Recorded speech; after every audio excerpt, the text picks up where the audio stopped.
देखना बहुत ही कम लोगों को ये बात पता होगी कि आप लोगों ने शायद ये सुना हो कि सुदामा ने कन्हैया से झूठ बोला तो कन्हैया ने सुदामा को श्राप दे दिया। यही सुना आप लोगों ने? बताओ, यही सुना? लेकिन ये गलत है। विचार करना दादा कि जो जगत का पालनहार है, जो हम सबका पालन पोषण करता है, क्या वो थोड़े से चनों के पीछे को श्राप दे दिए? किसी को श्राप दे देगा? नहीं देगा। इसका यह प्रमाण है कि उज्जैन में वो जो सुदामा ने जो चने चबे थे, वो चने जो थे वो चने श्रापित चने थे। उन चनों को ये श्राप लगा था कि जो कोई भी वो चने खाएगा वो निर्धन हो जाएगा। अब किसने दिया था, कैसे लगा था, ये हम विस्तार से आप लोगों को बताए दे रहे। मां पकड़े समय तो कुछ ज्यादा ही हो रहा, लेकिन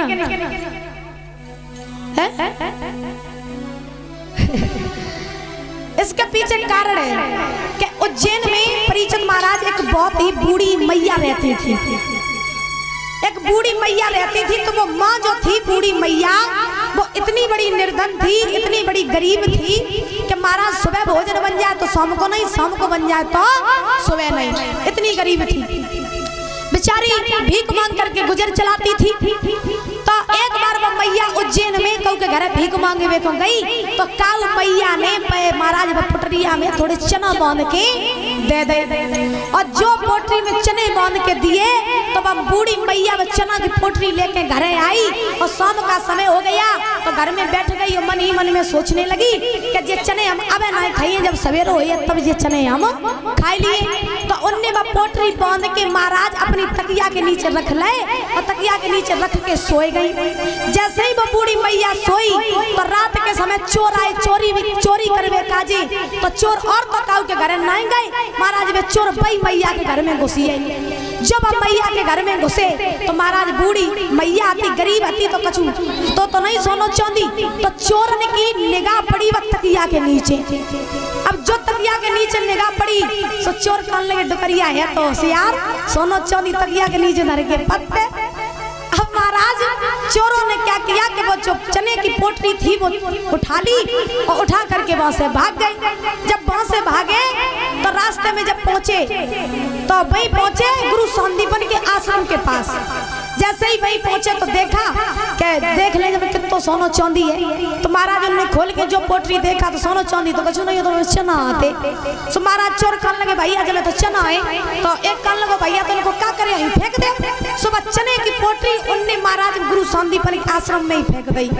जो आश्रम में फेंकी, इधर सवेरा हुआ, वो बूढ़ी स्त्री जगी, जग करके भूख लगी, सोचने लगी लाओ कर चना खाई ले। तो महाराज जैसे ही उठी और तकिया के नीचे देखो कि चना ही नहीं, सो महाराज से इतना क्रोध आया कि भूख की वजह से मैया से रहा नहीं गया। उसने श्राप दे दिया, जो कोई भी मेरे चने को चुरा करके ले गया है और जो कोई भी उन चनों को खाएगा वो निर्धन हो जाएगा। श्राप दे दिया। अब सुदामा जो थे वो परीक्षित महाराज कोई साधारण ब्राह्मण नहीं थे।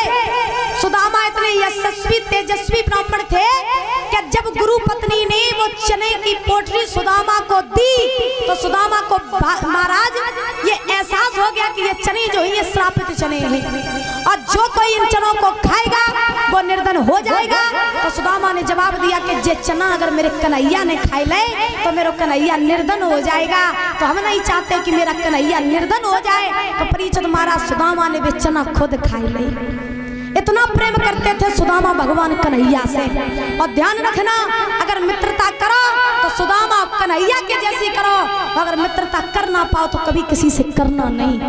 ध्यान रखना, आज के लोग मित्र नहीं, आज के लोग तो दोस्त सलाई और फ्रेंड बनाते हैं। और ध्यान रखना, जो मित्र जो फ्रेंड सलाई और दोस्त के चक्कर में पड़े रहते हैं तो महाराज कभी सफल नहीं होते हैं। बाबा गोस्वामी तुलसीदास जी रामायण में लिखते हैं बड़े सुंदर शब्दों में कि अपना दुख गिरिराज कर जाना और मित्र का दुख रजू में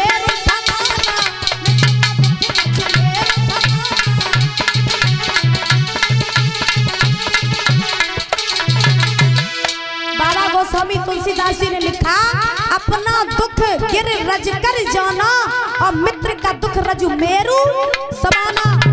मित्र ऐसा बनाओ जिसका अगर दूसरे मित्र के ऊपर संकट आ जाए तो वो मित्र उसका संकट अपने ऊपर ले ले, अपने मित्र के संकट में पहाड़ की तरह खड़ा रहे, ऐसा होना चाहिए मित्र। अपना दुख गिर रज कर जाना और मित्र का दुख रजू